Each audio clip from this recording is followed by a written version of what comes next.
students and welcome back to my channel. Today we are going to discuss the remaining portion of our section 1.1 and after that we will go towards the section number 1.2.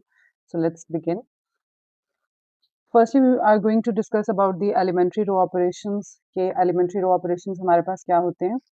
So the basic method for solving a linear system is to perform algebraic operations on a system that do not alter the solution set and that produces a succession of increasingly simpler system until a point is reached where it can be ascertained whether the system is consistent and if so, what its solutions are.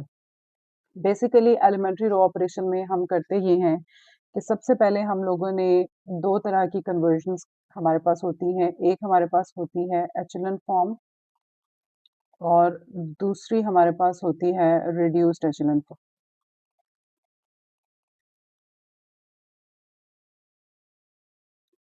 एचेलन form और reduced एचेलन में difference क्या है? एचेलन form में जो हमारा coefficient matrix होता है ए, उसके लोअर में हमारे पास 0 होने चाहिए। मींस लेट्स सपोज कि अगर आपके पास डायगोनल है, ये एंट्रीज हैं 4 7, सो यहाँ पर ये जो आपके पास लोअर ट्राइंगल है इसका 0 होना चाहिए और उसके बाद हम बैक सब्स्टिट्यूशन करके दी वैल्यूज को फाइंड आउट करते हैं जो आपके पास अननोन्स होते हैं। रिड्यूस्ड एचेलन में हम लोग क्या करते हैं कि जो आपका कोफिशिएंट मैट्रिक्स होता है उसको कंप्लीटली हम लोग एक आइडेंटिटी मैट्रिक्स में कन्वर्ट करते हैं। ठीक है, इसको हम कहते हैं कि ये आपका रिड्यूस्ड एचेलन फॉर्म है और जो ऊपर वाली है जिसमें लोअर ट्राइंगल हम 0 करते हैं that is the echelon form. Echelon form में हमें बैक सब्स्टिट्यूशन करना पड़ता है और जो आपके पास रिड्यूस्ड एचेलन फॉर्म होता है उसमें हमें बैक सब्स्टिट्यूशन नहीं करना पड़ता, डायरेक्ट आपके पास जो डायगोनल की एंट्रीज होती हैं उसके थ्रू हमें आंसर मिलता है। अब एलिमेंट्री रो ऑपरेशन परफॉर्म करने के लिए हमारे पास कुछ ऑपरेशंस होते हैं जो कि फिक्स होते हैं, हम उसके अलावा उसमें कोई भी चेंजेस नहीं कर सकते। तो फॉर एग्जांपल पहली जो आपके पास अलजेब्राइक ऑपरेशंस हैं उसमें हमारे पास जो पहला पॉइंट है दैट इज कि multiply an equation through by a non zero constant. आप किसी भी इक्वेशन को एक नॉन जीरो कांस्टेंट के साथ मल्टीप्लाई कर सकते हैं। दूसरा आप ये कर सकते हैं कि आप दो रोज को इंटरचेंज कर सकते हैं, यानी दो इक्वेशंस को आप इंटरचेंज कर सकते हैं। Add a constant time one equation to the other, और एक इक्वेशन को आप दूसरी इक्वेशन के अंदर ऐड और सब्ट्रैक्ट कर सकते हैं। और जो मोस्ट इम्पॉर्टेंट चीज़ है वो ये है कि कांस्टेंट को साथ में आप मल्टीप्लाई कर सकते हैं। ऐसा नहीं करना कि कोई भी रो जो है, लेट सपोज आपके पास कोई भी एक रो है उसको आप उसके अंदर ही आप कांस्टेंट को ऐड या सब्ट्रैक्ट कर रहे हैं। कांस्टेंट को डायरेक्टली ऐड और सब्ट्रैक्ट रो के अंदर नहीं किया जाता, उसको डायरेक्टली मल्टीप्लाई या डिवाइड किया जा सकता है। सिमिलरली अगर आपने ऐड और सब्ट्रैक्ट करना है तो आपने दूसरी रो की या दूसरी इक्वेशन की आपने हेल्प लेनी है तो आप कर सकते हैं। तो ये तीन ऑपरेशंस जो है वो हम लोग परफॉर्म करते हैं एलिमेंट्री रो ऑपरेशंस के लिए।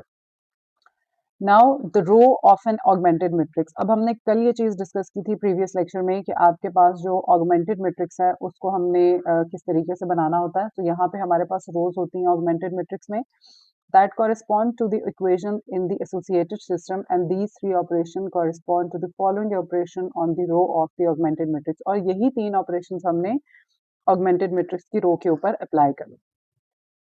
Now first is multiply a row by a non-zero constant। आप row को एक non-zero constant के साथ multiply भी कर सकते हैं और divide भी कर सकते हैं। Interchanging two rows, आप दो rows को interchange कर सकते हैं। Add a constant time one row to another, और आपने एक रो को दूसरी रो के अंदर ऐड और सब्ट्रैक्ट कर सकते हैं। कांस्टेंट को डायरेक्टली रो के अंदर ऐड और सब्ट्रैक्ट नहीं किया जाता, डायरेक्टली उसको मल्टीप्लाई और डिवाइड कर सकते हैं। सिमिलरली अगर आपने रोज को ऐड और सब्ट्रैक्ट करना है तो आप डायरेक्टली जो है वो दूसरी रो की हेल्प लेके उसको ऐड और सब्ट्रैक्ट कर सकते हैं। और तीसरी बहुत इंपॉर्टेंट बात कि कांस्टेंट को किसी भी रो में डायरेक्टली ऐड और सब्ट्रैक्ट नहीं किया जाता। ठीक है, अब यहाँ पे एक हम एग्जांपल ले लेते हैं। सो ये जो तीन स्टेप्स हैं ये आपके पास एलिमेंट्री रो ऑपरेशंस कहलाते हैं। हमारे पास एक सिस्टम है और ये सिस्टम हमारे पास 3 इक्वेशंस और 3 अननोन्स के ऊपर बेस है। ठीक है, अब इस सिस्टम को हम सबसे पहले ऑगमेंटेड मैट्रिक्स में कन्वर्ट करेंगे और ऑगमेंटेड मैट्रिक्स में कन्वर्ट करने के बाद हम लोग इसको सबसे पहले एचेलन फॉर्म में कन्वर्ट करेंगे।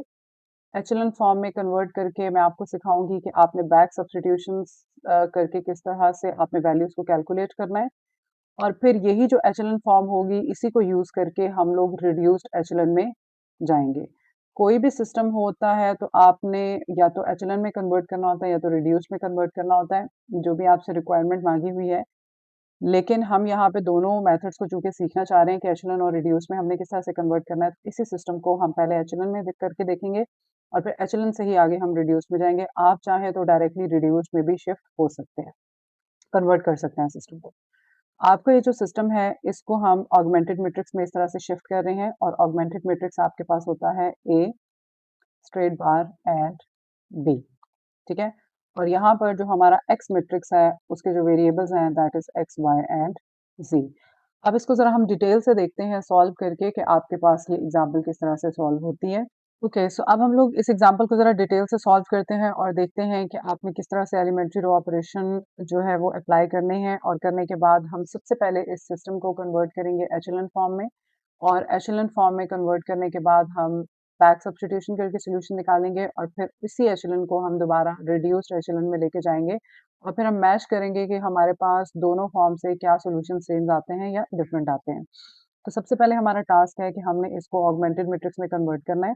सो ऑगमेंटेड मैट्रिक्स में कन्वर्ट करने के लिए सबसे पहले आपको कोफिशिएंट मैट्रिक्स को सेपरेट करना है, विच इज 1 1 2, और यहाँ पर आप स्ट्रेट लाइन लगाएंगे और आपका कांस्टेंट जो मैट्रिक्स है 9 वो आ जाएगा। देन यू हैव 2 4 -3 और यहाँ पर 1 आ जाएगा। Here you have 3 6 -5 and 0। अब हमारा टास्क ये है कि सबसे पहले हमने लीडिंग को सर्च करना है। लीडिंग एंट्री एक ऐसी एंट्री होती है जिसको हम पिवट करते हैं और उससे नीचे हमने ज़ीरो में कन्वर्जन्स करनी होती है। तो जो आपकी एचेलॉन फॉर्म होती है उसमें आपके पास ये जो लोअर वाला ट्राइंगल है, जैसे कि ये 3 इंटू 3 का सिस्टम है, तो ये हमने ज़ीरो में कन्वर्ट करना है।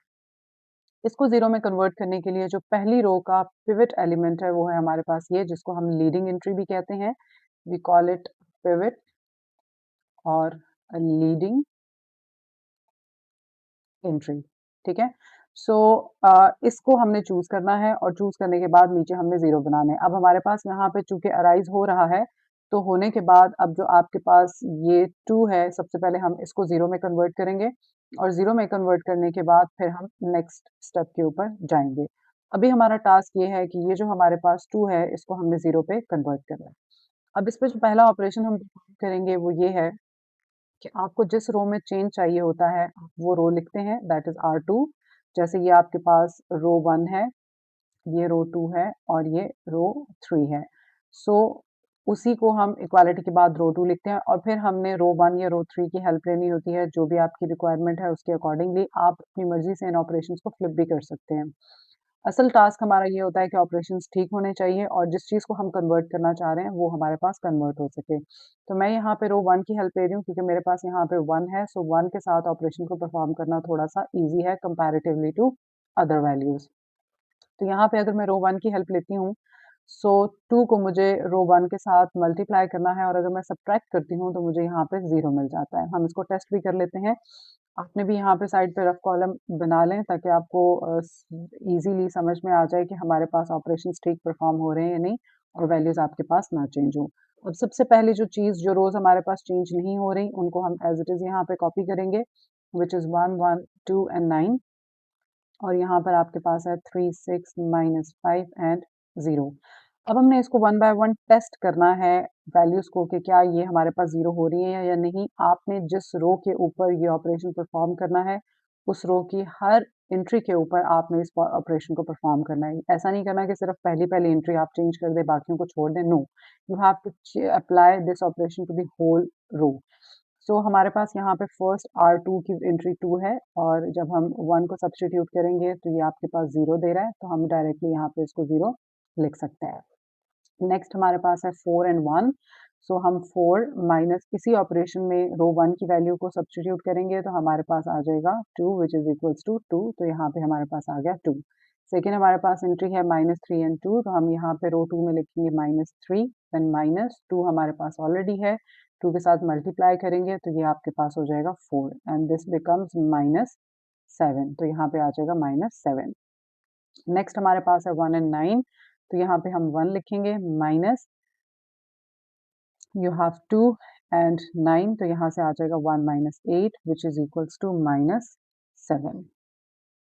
Sorry, 9 2 times 18 and 18 1 minus 18 which is equals to minus 17. हम इसको यहाँ पे 17 करें. तो ये आपकी पूरी की पूरी रो के ऊपर हमने ऑपरेशन परफॉर्म कर लिया. अब हमारा जो अगला टास्क है वो ये है कि हमने इस 3 को भी 0 में कन्वर्ट करना. और इस 3 को अब ऐसा नहीं करना कि पूरी की पूरी रो को 0 के साथ आप मल्टीप्लाई कर दें. आई टोल्ड यू कि आपके पास जो कांस्टेंट है वो किसी भी रो के साथ डायरेक्टली मल्टीप्लाई नहीं हो सकता. सॉरी, डायरेक्टली जो है वो आप 0 को मल्टीप्लाई नहीं कर सकते. कोई कांस्टेंट होना चाहिए that is not equals to 0, यानी 0 नहीं होना चाहिए. 0 के अलावा कोई भी कांस्टेंट अगर हो सकता है तो उसको आप डायरेक्टली मल्टीप्लाई या डिवाइड कर सकते हैं. अब यहाँ पर हमें जो है वो किस रो की हेल्प लेनी चाहिए. डेफिनेटली यहाँ पर तो ऑलरेडी हमारे पास 0 में कन्वर्जन हो चुकी है. रो 2 की तो हम हेल्प नहीं ले सकते. अब हमने रो 1 की ही हेल्प लेनी होगी दोबारा से, ताकि हम इसको 0 में कन्वर्ट कर सकें. अब इसके लिए जो हमारे पास ऑपरेशन होना चाहिए वो होना चाहिए हमें चेंज R3 में चाहिए. तो R3 हम सबसे पहले लिखेंगे, फिर हम माइनस का साइन लगाएंगे और 3R1 करेंगे तो आपके पास ये 3 भी 0 में कन्वर्ट हो जाएगा. इसको भी हम टेस्ट कर लेते हैं. पहले हम उन रोज को कॉपी कर लेते हैं जिन रोज में हमें चेंज नहीं चाहिए. उसको एज इट इज हम कॉपी करेंगे. तो हमारे पास 1 1 2 एंड 9 आ चुका है. देन इस रो को हम ऑलरेडी चेंज कर चुके हैं.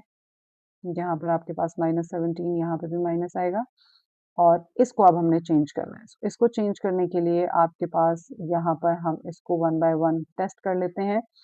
सो हमारे पास ऑपरेशन है R3 which is equals to R3 minus 3R1. तो सबसे पहले हम यहाँ पे पहली एंट्री रखेंगे 3 माइनस 3 और 1 को सब्सटीट्यूट करेंगे. We got 0 here. तो यहाँ पे हमारे पास 0 आ गया जो हमारी रिक्वायरमेंट थी. अब बाकियों को हमने टेस्ट करना है. We have 6 minus 3 into 1 which is equals to 3. तो हमारे पास यहाँ पे 3 आ गया. नेक्स्ट हमारे पास है -5 एंड 2. तो हम यहाँ पे -5 माइनस 3 इंटू 2 पुट करेंगे which is equals to -5 minus 6 that is equals to -11. तो यहाँ पे हमारे पास -11 आ गया. नेक्स्ट हमारे पास है 0 एंड 9. तो हम यहाँ पे लिखेंगे 0 minus 3 into 9 which is equals to -27. तो यहाँ पे हमारे पास आ गया -27. अब पहला तो टास्क हमारा पूरा हो गया है. अब दूसरा टास्क हमारा ये है कि हमारे पास अगली रो में कौन सी एंट्री होनी चाहिए. That is your leading entry. तो फर्स्ट एंट्री लीडिंग हमारे पास यहाँ पे थी. तो सेकंड रो में लीडिंग एंट्री जो होनी चाहिए, एक तो वो जो 0 है वो आपके पास नहीं हो सकता. जो लीडिंग एंट्री है वो यहाँ पे हमारे पास हो सकती है. ठीक है. तो नेक्स्ट जो रो की लीडिंग एंट्री है वो हमारे पास है 2. अब हमारे पास दो चॉइसेस हैं. या तो हम इस 2 को 1 में कन्वर्ट कर लें. ठीक है. 1 में कन्वर्ट करने का फ़ायदा ये होता है कि नीचे वाले नंबर्स को 0 में कन्वर्ट करना आसान हो जाता है. बट अगर आप नहीं भी करना चाहते तो एचेलन फॉर्म में हमारे पास कंपल्सरी नहीं होता कि जो आपका मेन डायगोनल है उसमें आपके पास 1 हो. तो मैं अपनी आसानी के लिए यहाँ पे एक एडिशनल ऑपरेशन कर रही हूँ जिसमें मैं इस 2 को 1 पे कन्वर्ट करने जा रही हूँ. सो अगर मैं इसको 1 पे कन्वर्ट करती हूँ तो मेरे पास चेंज आएगा R2 में और मैं सिंपल क्या करूँगी, R2 को मल्टीप्लाई करूँगी 1 बाय 2 से. और जब मैं 1 बाय 2 से इसको मल्टीप्लाई करूँगी तो ये मेरे पास 1 में कन्वर्ट हो जाएगी. तो अब हम इसको डायरेक्टली करते हैं. जब आप इसको डायरेक्टली करेंगे तो आपके पास कुछ इस तरह का चेंज आ जाएगा जिसमें पहली रो हमारे पास बिल्कुल चेंज नहीं हो रही है और लास्ट रो भी हमारे पास बिल्कुल चेंज नहीं हो रही है. सिर्फ जो हमारे पास रो चेंज हो रही है वो है मिडल वाली which is 0 0 by 2 is 0 1 by 2 by 2 is 1. यहाँ पे आपके पास -7 बाय 2 आ जाएगा और यहाँ पे -17 बाय 2 आ जाएगा. ठीक है. तो अब हमारा अगला टास्क ये है कि हम लोगों ने इसको 0 में कन्वर्ट करना है. आप चाहें तो डायरेक्टली भी इसको 0 में कन्वर्ट कर सकते हैं. इट्स नॉट नेसेसरी कि आप 2 को कन्वर्ट करेंगे 1 के अंदर. ठीक है. एचेलन फॉर्म में हमारे पास मेन डायगोनल में 1 का होना ज़रूरी नहीं होता. कोई भी नंबर हो सकता है अदर देन 1. अब हम लोग इसको 0 करने के लिए ऊपर वाली की हेल्प लेंगे इस 1 की. सो हमारे पास जो ऑपरेशन है हमें R3 में चेंज चाहिए. We need to write R3 and then we are going to subtract R3 minus 3R2. इससे क्या होगा कि हमारे पास ये जो 3 है ये 0 में कन्वर्ट हो जाएगा. अगर मैं इस ऑपरेशन को टेस्ट करना चाहती हूँ तो मेरे पास है R3 that is equal to R3 minus 3R2। पहला तो 0 है, उस पर तो कोई इफेक्ट नहीं पड़ेगा। और आपने ये याद रखना है कि जो आप ऑलरेडी वैल्यूज चेंज कर चुके हैं वो दोबारा से चेंज नहीं होनी चाहिए। तो आपका ऑपरेशन इस तरह से होना चाहिए कि जो वैल्यूज ऑलरेडी चेंज हो चुकी हैं वो दोबारा से चेंज नहीं होंगी। अगर इन केस आपने कोई ऐसा ऑपरेशन चूज किया है जिसमें आपकी वैल्यूज दोबारा से चेंज हो रही हैं, तो फिर इसका मतलब है कि आपका वो ऑपरेशन गलत है, उसको आपको दोबारा से चेक करने की ज़रूरत है। तो हम 0 है तो 0 माइनस 0 0 ही रहेगा, इस पे कोई इफेक्ट नहीं आ रहा। सेकंड वाली को देख लेते हैं जिसको हम चेंज करना चाह रहे हैं। So we have the 3 and then we have 3 and 1, तो हमारे पास आंसर आता है 0। इसका मतलब कि ये हमारा सक्सेसफुली ऑपरेशन इसके ऊपर अप्लाई हो सकता है। तो अब हम यहाँ पर दोबारा से जो रोज हमारी चेंज हो रही हैं उसको छोड़ देंगे और जो नहीं चेंज हो रही उसको हम कॉपी कर लेते हैं, which is 9 0 1 and minus 7 over 2 and minus 17 divided by 2। अब यहाँ पे हमारे पास 0 आ रहा है, यहाँ पे भी हमारे पास 0 आ रहा है। इसको हम टेस्ट कर लेते हैं कि यहाँ पे क्या आ रहा है। You have the minus 11 and minus 3 into 2, तो ये आपके पास आ जाएगा minus 11 minus 6 which is equals to minus 17।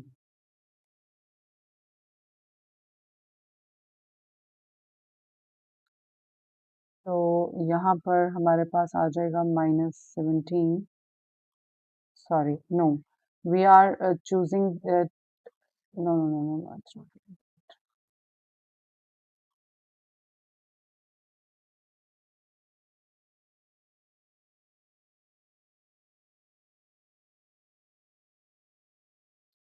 Okay, next को हम चेक करते हैं। So we have minus 11 minus 3, R2 की एंट्री है हमारे पास माइनस 7 ओवर 2।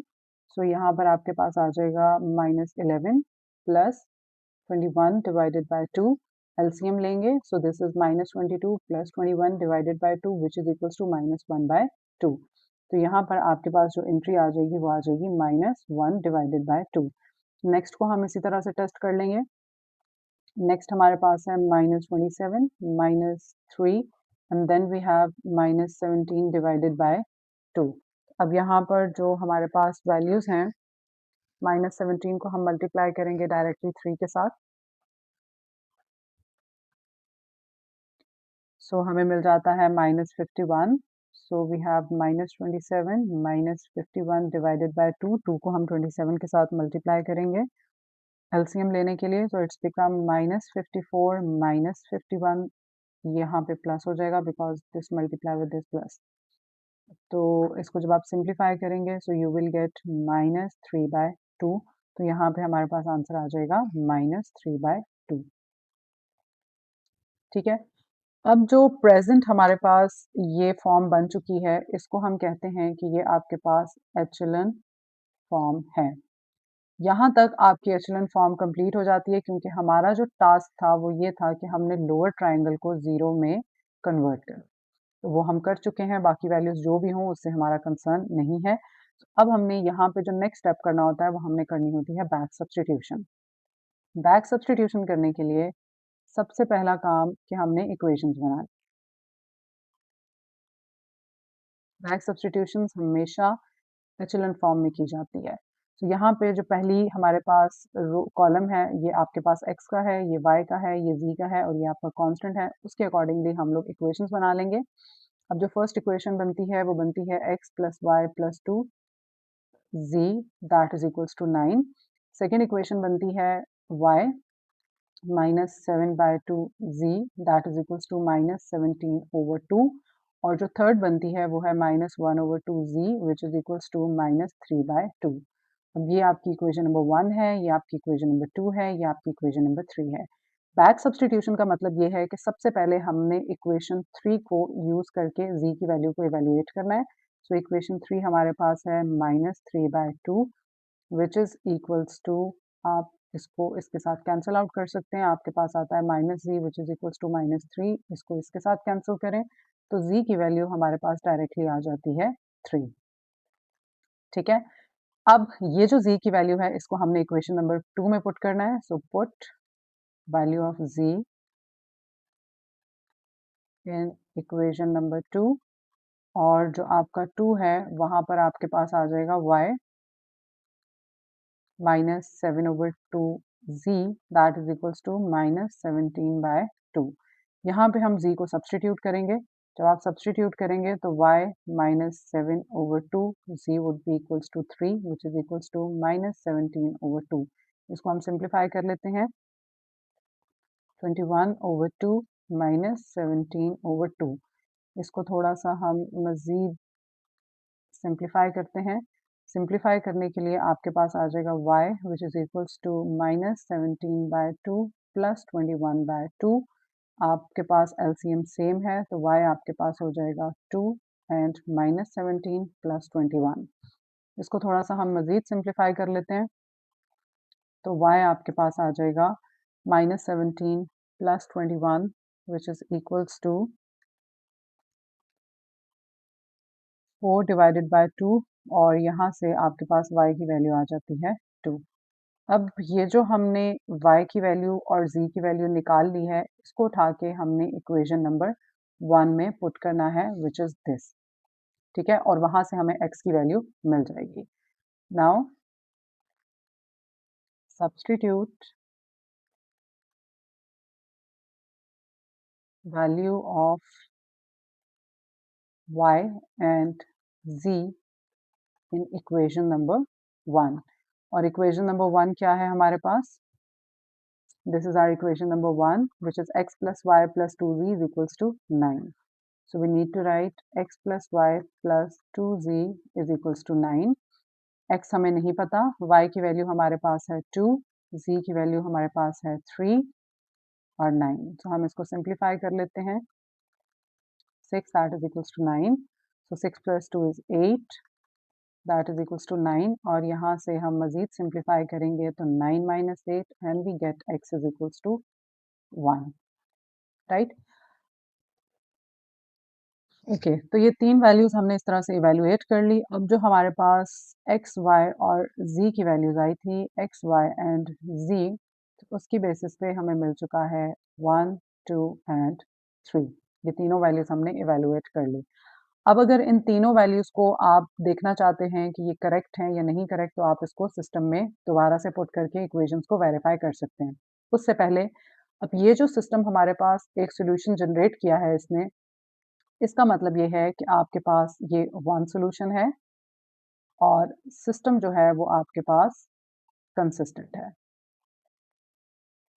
ठीक है, इस तरह का सॉल्यूशन जब आपके पास आ जाए तो इसका मतलब है कि ये वन सॉल्यूशन है और सिस्टम आपके पास कंसिस्टेंट है।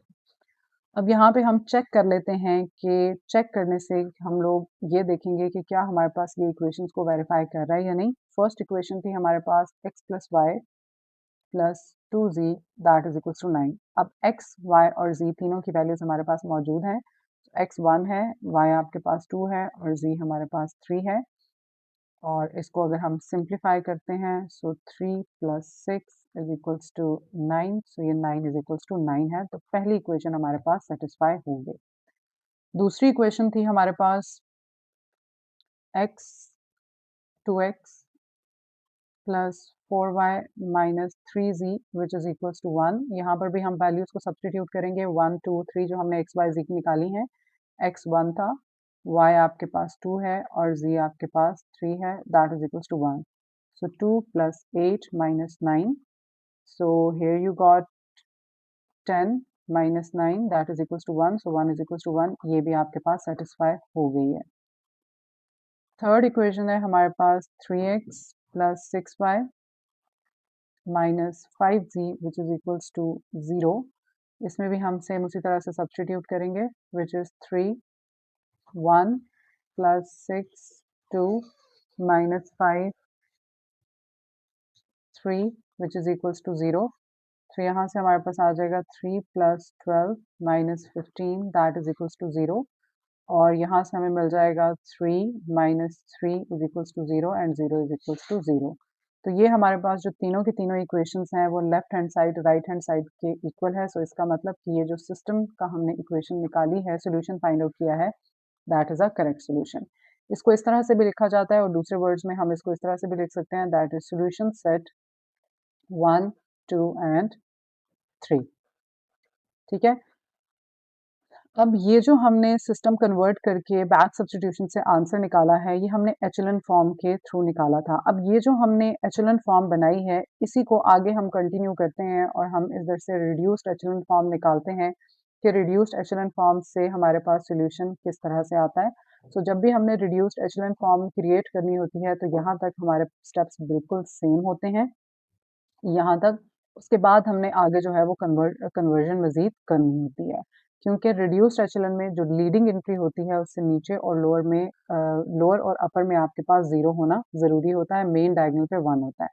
इसी को हम दोबारा से लिखते हैं और आगे हम इसको मज़ीद कन्वर्ट करते हैं into a reduced एचेलन form.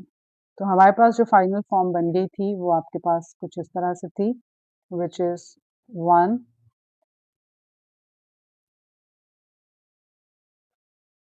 0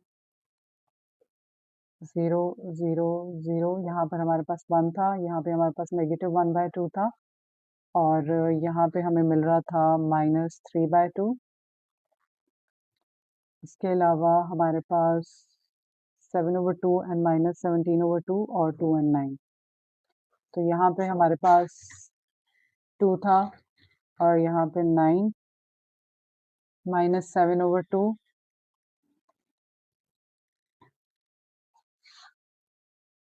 and here we have -17/2। Okay, यहाँ तक हमने इसको कन्वर्ट किया था जिसमें हमने एचेलन फॉर्म बनाई थी। अब यहाँ से हम आगे रिड्यूस्ड एचेलन में कन्वर्ट करेंगे। सो रिड्यूस्ड एचेलन में कन्वर्ट करने के लिए आपकी जो ये वाली एंट्री है, इसको सबसे पहले हम 1 पे कन्वर्ट करेंगे, क्योंकि हमारे पास डायगोनल में 1 होना ज़रूरी है। उसके बाद हम बाकी स्टेप्स देखते हैं। तो अब हमें रो 3 में चेंज चाहिए। सो रो 3 में चेंज के लिए हम लोग रो 3 को मल्टीप्लाई कर देंगे -2 के साथ, तो हमारे पास ये 1 में कन्वर्ट हो जाएगा। सो हमारे पास ये फॉर्म इस तरह से बनती है, which is 1 1 2 9 0 1 -7/2 एंड -17/2। यहाँ पे 0 है, इधर भी आपके पास 0 है। इसको जब आप मल्टीप्लाई करेंगे तो ये आपके पास -1/2 इंटू -2, ये 2 से cancel, -1 into -1 you will gate 1 here और यहाँ पर आपके पास आ जाएगा 3। ठीक है। अब हमने जो नेक्स्ट हमारा टास्क है वो ये है कि जो लीडिंग्स हैं उससे ऊपर भी हमें 0 करना है। तो हमारे पास पहला लीडिंग ये था, इससे नीचे 0 है, ये हमारा टास्क कंप्लीटेड है। ये एक लीडिंग है और ये एक लीडिंग है, हमें इन दोनों को 0 में कन्वर्ट करना है और फिर हमें इन दोनों को 0 में सॉरी इस 1 को 0 में कन्वर्ट करना है। तो सबसे पहले हम -7/2 को 0 में कन्वर्ट करते हैं, फिर 2 को करेंगे और फिर हम 1 को करेंगे। This is the right procedure. आप चाहें तो आप पहले इसको भी 0 में कन्वर्ट कर सकते हैं, लेकिन सबसे पहले जो भी लीडिंग है उसे ऊपर-नीचे 0 बना लें पूरी कॉलम में, फिर आप अगले लीडिंग की तरफ। तो यहाँ पर अब हमने रो 2 में इसको 0 करना है। इसको 0 करने के लिए मैं हेल्प लूँगी रो 3 की। तो यहाँ पे रो 2 है और रो 2 में हमें चेंज चाहिए। सो हम यहाँ पर रो 3 के साथ 7/2 को मल्टीप्लाई करेंगे और इसको हम ऐड करेंगे रो 2 के साथ, तो हमारे पास ये 0 हो जाएगा। आप इसको टेस्ट भी कर सकते हैं। हमारे पास है रो 2 की वैल्यू है 1 सॉरी -7/2 और +7/2 और R3 की है 1, तो ये हमारे पास 0 होता है। तो हमारा जो टास्क है वो कंप्लीट हो रहा है। तो अब हम इसके अकॉर्डिंगली इसको चेंज कर लेते हैं। तो अब हमारा जो नहीं चेंज होने उनको हम एज़ इट इज़ लिख रहे हैं 1 1 2, ये हमारे पास रो नहीं चेंज हो रही, 0 0 1 3 ये भी रो चेंज नहीं हो रही और बाकी जो एंट्रीज़ हैं ये भी चेंज नहीं हो रही और ये भी चेंज नहीं हो रही। आगे हमारे पास ये 0 में कन्वर्ट हो गया, इसको हम टेस्ट कर चुके हैं। उसके बाद जो लास्ट एंट्री है वो है -17/2 +7/2 और यहाँ पर आ जाएगा 3। सो -17/2 +21/2 दैट इज़ इक्वल्स टू ये आपका सेम है तो ये 4/2 हो जाएगा व्हिच इज़ इक्वल्स टू 2। तो यहाँ पे हमारे पास आ गया है 2। अब हमारा अगला टास्क है कि हमने इस 2 को 0 में कन्वर्ट करना है और आफ्टर दिस 2 हमने इस 1 को 0 में कन्वर्ट करना है। ये 2 हमारे टास्क हैं जिसको हमने कन्वर्जन में लेके आना है। तो सबसे पहले हम इस 2 को कन्वर्ट करते हैं। इस 2 को कन्वर्ट करने के लिए आपके पास जो ऑपरेशन परफॉर्म होगा हमें R1 में चेंज चाहिए और R1 ही लिखा जाएगा और इसके लिए मैं हेल्प लूँगी रो 3 की। सो मेरे पास सिंपली 2R3 करेंगे और इसके साथ सब्ट्रैक्ट करेंगे तो आपके पास ये 0 में कन्वर्ट हो जाएगा। सो हमारे पास सेकंड रो चेंज नहीं हो रही है, उसको हम एज़ इट इज़ लिखेंगे। डेफिनेटली हमारे पास थर्ड रो भी चेंज नहीं हो रही है, उसको भी एज़ इट इज़ लिखेंगे। फर्स्ट रो में पहली एंट्री, दूसरी भी चेंज नहीं होगी क्योंकि हमारे पास यहाँ पे 0 है, हम इसको टेस्ट कर लेते हैं। आपके पास है ऑपरेशन R1 1 माइनस 2 इंटू 0 तो ये हमारे पास 1 ही रहेगा, तो ये भी चेंज नहीं आ रहा।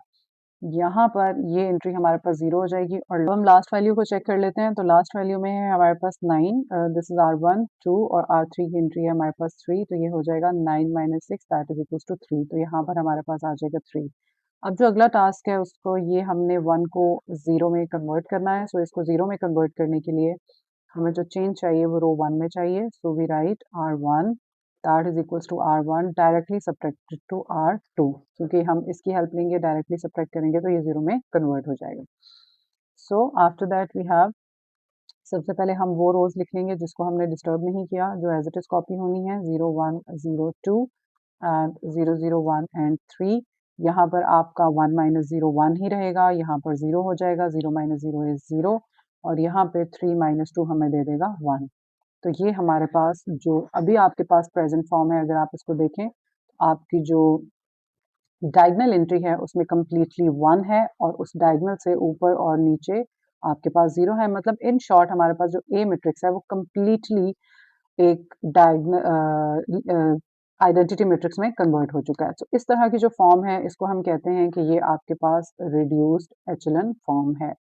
Reduced echelon form find out करने के बाद हमें मज़ीद बैक सब्स्टिट्यूशन नहीं करनी पड़ती और यहाँ से डायरेक्टली हमारे पास आंसर्स आ जाते हैं। ये आपके पास x है, ये y है और ये z है और ये b है। सो यहाँ से आपको डायरेक्टली मिल जाएगा x इज़ इक्वल्स टू 1 और यहाँ से आपको डायरेक्टली मिल जाएगा y इज़ इक्वल्स टू 2 और यहाँ से आपको डायरेक्टली मिल जाएगा z इज़ इक्वल्स टू 3। अब अगर आप ये देखें जब हमने एचेलॉन से इसको सॉल्व किया था तो एचेलॉन से भी हमें यही आंसर्स मिल रहे थे, यानी x is equals to 1, y is equals to 2 and z is equals to 3। तो सिस्टम आपके पास जो भी हो आप उसको रिड्यूस से कन्वर्ट करें या एचेलॉन में कन्वर्ट करें, जो जिस फॉर्म में भी आप उसको कन्वर्ट करना चाहते हैं आप कन्वर्ट करें, लेकिन सॉल्यूशन हमेशा आपके पास सेम आता है। और डेफ़िनेटली अगर आपने ऑपरेशंस डिफरेंट परफ़ॉर्म किए हैं, तो बेशक आप लोग ऑपरेशंस डिफरेंट परफ़ॉर्म करें, लेकिन अगर आपने ठीक परफ़ॉर्म किए हुए हैं, तो भी आपका जो फाइनल आंसर आता है, वो हमेशा सिमिलर आता है। तो वन सॉल्यूशन की यही स्पेशलिटी होती है कि आप जिस तरीके से मर्ज़ी उसको प्रोसेस करते हैं, जो ऑपरेशंस मर्ज़ी अपनी मर्ज़ी से ही परफ़ॉर्म करें, लेकिन जो फाइनल सॉल्यूशन आएगा, वो आपका सेम आएगा। राइट, नेक्स्ट हम लोग ये देखते हैं कि प्रॉपर्टीज एचेलॉन फॉर्म की क्या होती हैं। So symmetrics must have the following properties. Number 1, if a row does not consist entirely of zero then the first non-zero number in the row is 1 and we call this a leading। अगर आपके पास एक पूरी की पूरी रो है और वो zero नहीं है तो उसका जो फर्स्ट नॉन ज़ीरो नंबर होता है रो का उसको हम 1 कहते हैं और वो बेसिकली वो 1 होना चाहिए, नॉन ज़ीरो होना चाहिए। एचेलॉन फॉर्म के केस में वो 1 भी हो सकता है, 1 के अलावा भी कोई एंट्री हो सकती है। So we call this a leading 1। Secondly, if there are any rows that consist entirely of zero, then they are grouped together at the bottom of the matrix। So अगर in case के पूरी की पूरी रो कोई आपके पास zero हो गई है, तो उसको हमने बिल्कुल मैट्रिक्स के लास्ट में ग्रुप कर देना होता है, बिल्कुल एंड पे हम उसको शिफ्ट कर देते हैं। Third property says if any two successive rows that do not consist entirely of zeros, the leading one in the lower row occur further to the right than the leading one in the higher row। इसका मतलब ये है कि अगर आपके पास एक leading आ रहा है और वो अगला जो लीडिंग है वो उस रो और उस कॉलम में नहीं हो सकता, वो उससे नेक्स्ट रो या नेक्स्ट कॉलम में होना चाहिए। उससे उसी रो या उस कॉलम में भी नहीं हो सकता और उससे पिछली रो या पिछले रो कॉलम में भी नहीं हो सकता, उससे नेक्स्ट होना चाहिए। लास्ट ये कहती है कि each column that consist a leading one has zero everywhere else in that column. So आपके पास जो है अगर आपने इसको मज़ीद कन्वर्ट करना है, रिड्यूस्ड एचेलॉन फॉर्म में इसको लेके जाना है, सो उस केस में हमारे पास जो आपकी लीडिंग एंट्री है उससे ऊपर और नीचे ज़ीरोज़ होने चाहिए।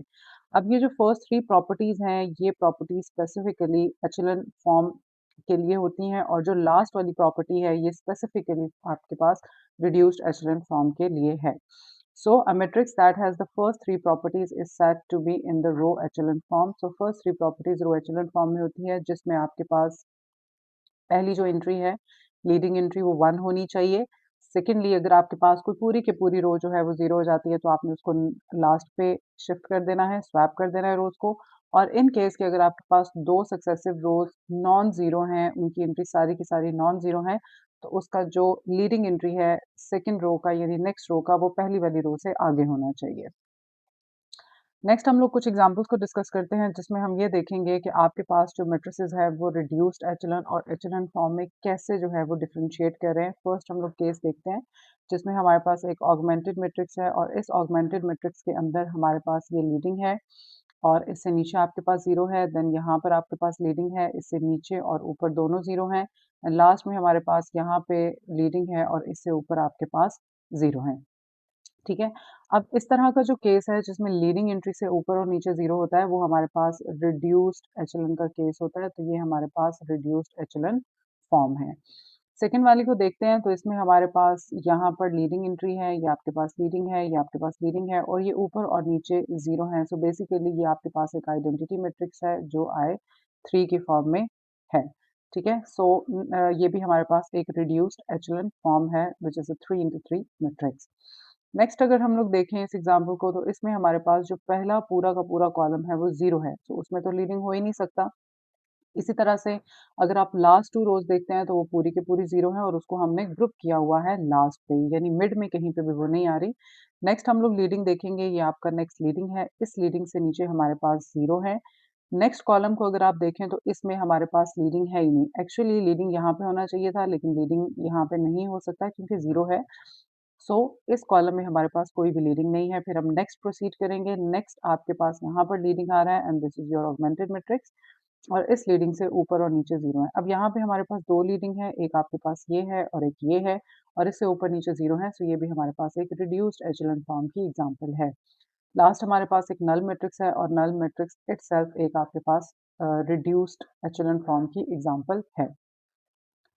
नेक्स्ट हम लोग देखते हैं कि हमारे पास एचेलॉन फॉर्म में किस तरह से केस अराइज होते हैं। यहाँ पर ये हमारे पास एक ऑगमेंटेड मैट्रिक्स है, इसमें यहाँ पर आपके पास एक लीडिंग एंट्री है, लीडिंग से नीचे आपके पास दोनों जीरो है।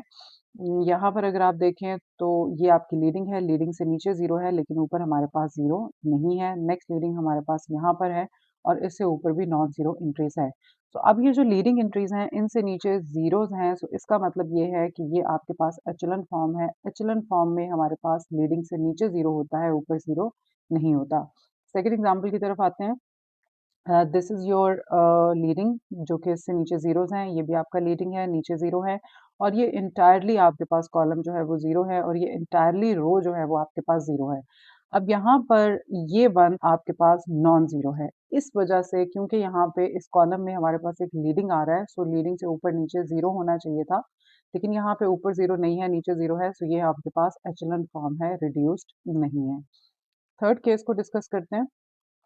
This is your augmented matrix और इसको इसके अकॉर्डिंगली आपके पास जो पहला कॉलम है वो आपके पास एंटायरली ज़ीरो है और इस केस में हमारे पास यहाँ पे लीडिंग है, इससे नीचे ज़ीरो है, नेक्स्ट लीडिंग आपके पास यहाँ पर है और इससे नीचे ज़ीरो है, ऊपर ज़ीरो नहीं है।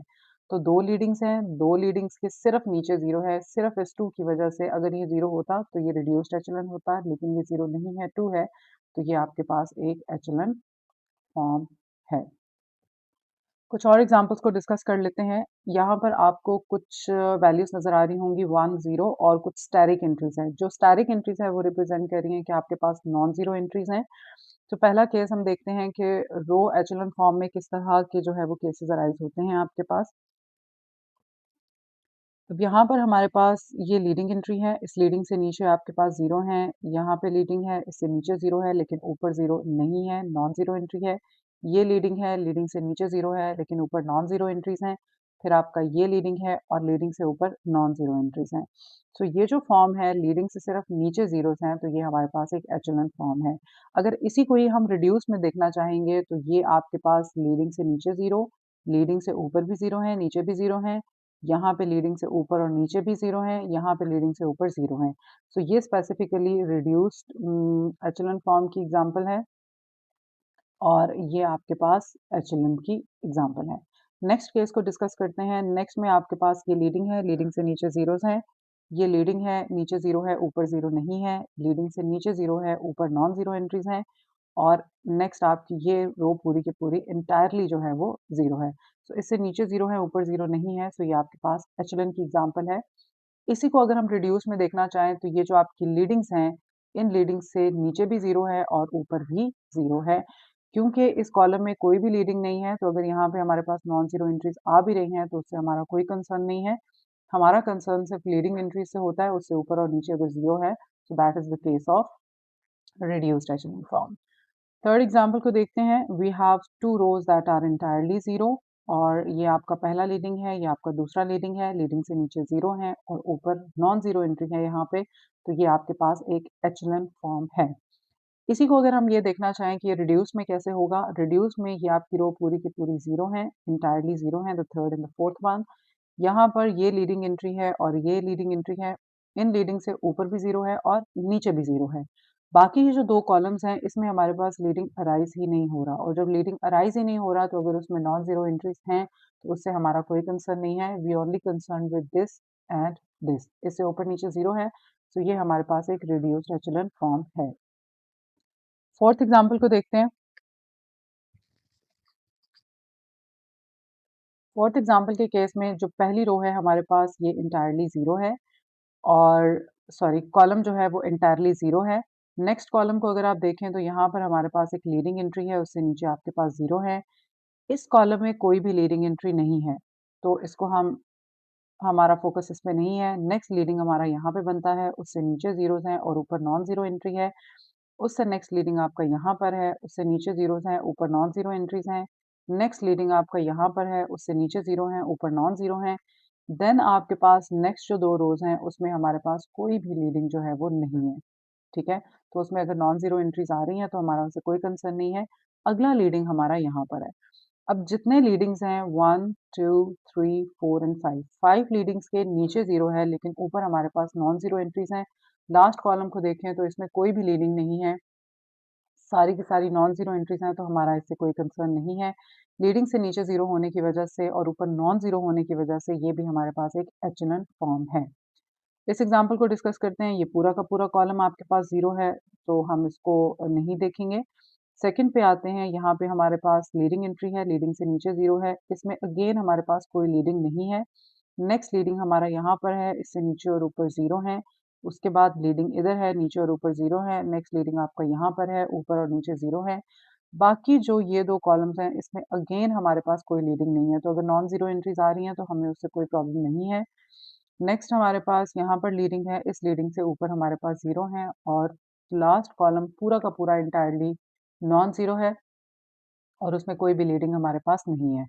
अब यहाँ पर जितनी भी लीडिंग एंट्रीज़ हैं 1, 2, 3, 4 एंड 5, इनसे ऊपर और नीचे 0 है। बाकी अगर कहीं पे नॉन ज़ीरो एंट्री आ भी रही है, तो उससे हमारा कंसर्न नहीं है। सो इन लीडिंग एंट्रीज़ के अकॉर्डिंगली ऊपर और नीचे 0 होने की वजह से ये भी हमारे पास एक रिड्यूस्ड एचेलॉन फॉर्म है। तो ये कुछ केसेस हैं जिसमें हम हमारे पास बहुत सारे सिस्टम्स को हम सॉल्व करते हैं और उन सिस्टम को सॉल्व करने से इस तरह के कुछ केसेस अराइज़ होते हैं, जिनमें से हमने फ्यू केसेस को डिस्कस किया है। सो बेसिकली कंक्लूजन ये है कि हमारा मेन फोकस होता है लीडिंग एंट्री के ऊपर। हमारी जो लीडिंग एंट्री है, एक तो उसका 1 होना ज़रूरी है। सेकंडली उससे अगर नीचे आपके पास 0 हो रहा है, तो इसका मतलब कि आपके पास एचेलॉन फॉर्म है। लेकिन अगर उस लीडिंग से नीचे और ऊपर आपके पास दोनों ज़ीरोज़ हैं, तो ये रिड्यूस्ड एचेलॉन का केस है।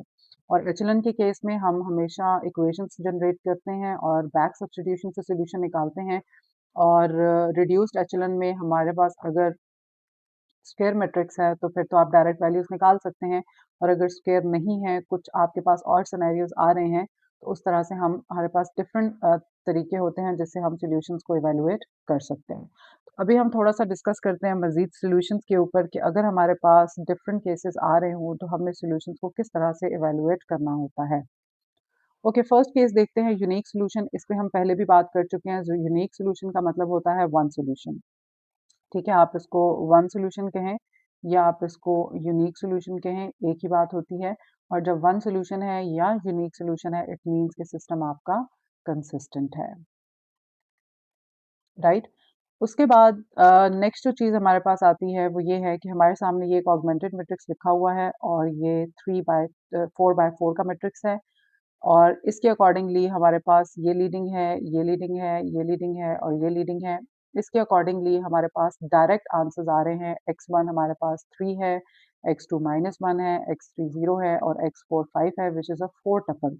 ठीक है, इसको हमने 4 टपल में एक्सप्रेस किया हुआ है। This is a unique solution. ये एक केस है कि जिसमें अगर आपके पास स्क्वायर मैट्रिक्स आता है और आप उसको सिस्टम को कन्वर्ट करने की कोशिश करते हैं रिड्यूस्ड एचेलन में, तो आपको डायरेक्टली आंसर मिल सकता है। डायरेक्टली वो कन्वर्ट हो सकता है आपके पास आइडेंटिटी मैट्रिक्स के अंदर। अब समटाइम्स प्रॉब्लम ऐसे होता है कि मैट्रिक्स तो आपके पास स्क्वायर होता है, लेकिन स्क्वायर होने के बावजूद हमारे पास पूरी की पूरी रो एंटायरली ज़ीरो हो जाती है या कुछ एंट्रीज़ उसकी ज़ीरो हो जाती हैं। तो उस केस को ज़रा हम डिस्कस करते हैं कि कौन से केसेस अराइज़ होंगे, तो आपने सिस्टम्स को किस तरह से सॉल्व करना होता है। अब पहला केस हम लोग डिस्कस करते हैं जिसमें suppose that the augmented matrix of a linear system in the unknowns x, y and z have been reduced by elementary row operation to the given reduced row echelon form and we need to solve that system. अब हमारे पास ये पहला case है और ये आपके पास एक augmented matrix है और इस ऑगमेंटेड मैट्रिक्स के अकॉर्डिंगली आपके पास जो ये सिस्टम हमें दिया गया है ये रिड्यूस्ड एचेलन फॉर्म के अंदर मौजूद है, ठीक है? तो हम इसको वेरीफाई कर लेते हैं। ये आपका लीडिंग है, लीडिंग से नीचे 0 है, ये आपका लीडिंग है, इससे नीचे और ऊपर 0 है। थर्ड कॉलम में कोई भी लीडिंग हमारे पास नहीं आ रहा। सेकंडली जो हमारी लास्ट रो है वो एंटायरली 0 नहीं है, उसमें सिर्फ जो आपका ए मैट्रिक्स है वो 0 है, बी में यहाँ पे आपके पास 1 आ रहा है। अब इस तरह के सिस्टम्स को हम कैसे पहचानेंगे कि ये हमें किस टाइप के सॉल्यूशंस दे रहा है और यहाँ से क्या चीज़ हमें कैसे इवैल्यूएट करनी है। तो सबसे पहले ये कॉलम आपका x का है, ये y का है, ये z का है और ये आपके पास b मैट्रिक्स है, ठीक है? अब आपने सबसे पहले यहाँ से इक्वेशंस को जनरेट करनी है। इक्वेशंस को जनरेट करने के लिए सबसे पहले हम लोग लास्ट जो रो होती है रिड्यूस्ड एचेलॉन आने के बाद, बनने के बाद, उसको हम सबसे पहले देखते हैं। तो अगर आप लास्ट रो को देखें तो ये हमारे पास कुछ इस तरह की फॉर्म क्रिएट कर रहा है। अब जब हमने 2 इक्वेशंस विद 2 अननोन्स के साथ सिस्टम को सॉल्व किया था, तो इस तरह का जब केस अराइज़ हुआ था, तो मैंने आपको बताया था, आपके पास ये जो केस होता है, ये नो सॉल्यूशन का केस होता है, बिकॉज़ ये एक इनवैलिड रीज़न है। 0 कभी भी आपके पास 1 के इक्वल नहीं हो सकता, सो this is an invalid statement. ठीक है? अब इस तरह का जब केस अराइज़ हो जाए नो सॉल्यूशन का, तो आपके पास इसको अगर हम इक्वेशन बनाने की कोशिश करें, तो ये बनती है 0x plus 0y plus 0z which is equals to 1। So ये हमारे पास नो सॉल्यूशन का केस है और इस केस में हमारा जो सिस्टम होता है, वो इनकंसिस्टेंट सिस्टम होता है। ठीक है? एक केस ये हो गया। दूसरे केस को डिस्कस करते हैं। ये जो दूसरा केस है आपके पास, ये भी ऑगमेंटेड मैट्रिक्स है और क्लेम ये किया जा रहा है कि ये आपके पास रिड्यूस्ड एचेलॉन फॉर्म में है। तो हम इसको देख लेते हैं। ये आपका लीडिंग है, लीडिंग से नीचे 0 है, ये आपका लीडिंग है, नीचे 0 है। थर्ड कॉलम में कोई भी लीडिंग नहीं है और एक और चीज़ देखने वाली है कि जो लास्ट रो है वो एंटायरली 0 है। इसको थोड़ा-सा चेक करते हैं। जब हम 2 इक्वेशंस और 2 अननोन्स के साथ सॉल्यूशंस फाइंड आउट करना सीख रहे थे, तो उस वक़्त मैंने आपको बताया था कि यहाँ पे 0 इज़ इक्वल्स टू 0 फॉर्म का मतलब ये होता है कि आपके पास इनफाइनाइटली मैनी सॉल्यूशंस का केस है। तो यहाँ पर भी अगर आप लास्ट रो को देखें, तो हमारे पास 0 इज़ इक्वल्स टू 0 की फॉर्म बन रही है और जब इस तरह का सिनेरियो बनता है, तो हमारे पास डेफिनिटली पैरामीट्रिक इक्वेशंस जो हैं वो क्रिएट होती हैं। अब आपने इसको सॉल्व किस तरह से करना है, ये कॉलम x का है, ये y का है और ये z का है और ये b है। तो सबसे पहले हम इक्वेशंस क्रिएट कर लेंगे। तो पहली वाली रो से जो इक्वेशन बनती है वो आपके पास बनती है x plus 3z that is equals to -1। Second row से जो आपके पास बनती है वो आपके पास आती है y minus 4z that is equals to 2। अब इन दोनों इक्वेशंस को अगर आप कंपेयर करें तो हमारे पास दोनों में z आ रहा है। तो आई रिकमेंड कि अगर ऐसी कोई फॉर्म सिस्टम आपके पास बन जाए जिससे इक्वेशंस बनाने के बाद एक जो वेरिएबल है वो सारी इक्वेशंस में कॉमन आ रहा है, तो उसको आप हमेशा फ्री वेरिएबल ही कंसिडर करें, यानी इंडिपेंडेंट ही उसको रखें। तो यहाँ पे मेरे पास जो x है उसको मैं डिपेंडेंट पे लेके जा रही हूँ और जो मेरे पास z है उसको मैं इंडिपेंडेंट पे शिफ्ट कर रही हूँ। इसी तरह से सेकंड को देखें तो y मैं डिपेंडेंट पे रख रही हूँ और जो मेरे पास z है उसको मैं इंडिपेंडेंट पे शिफ्ट कर रही हूँ। अब यहाँ पे मैंने पैरामीटर्स असाइन करने हैं तो मैं पैरामीटर्स के लिए लेट कर लूँगी कि मेरे पास जो z है that is equals to t है। अब यहाँ पे मेरे पास पैरामीट्रिक इक्वेशंस किस तरह से बनेंगी? अब यहाँ पे मेरे पास जो x है वो कन्वर्ट हो जाएगा -1 -3t पे और जो मेरे पास y है वो कन्वर्ट हो जाएगा 2 + 4t पे, ठीक है? और z को मैंने लेट किया है तो z मेरे पास आ जाएगा t। तो ये मेरे पास 3 पैरामीट्रिक इक्वेशंस जो हैं वो क्रिएट हो गई हैं जिनको मैं यूज़ करके अपने डिफरेंट सॉल्यूशंस फाइंड आउट कर सकती हूँ। अब सपोज़ कर लेते हैं कि मेरे पास x जो है वो सॉरी t जो है वो आपके पास 0 है। ये हम पहला सॉल्यूशन निकालने के लिए सपोज़ कर रहे हैं। तो उसके अकॉर्डिंगली x आपके पास हो जाएगा -3 हम इस इक्वेशन के अंदर सब्स्टिट्यूट करेंगे वैल्यूज़ को। इसी तरह से जब हम सेकंड में पुट करेंगे तो y आपके पास हो जाएगा 2 और z आपके पास डायरेक्टली आ जाएगा 0। ये मेरे पास एक सेट ऑफ सॉल्यूशन जो है वो निकल आया है और इसको आप इस तरह से लिख सकते हैं -3, 2 एंड 0।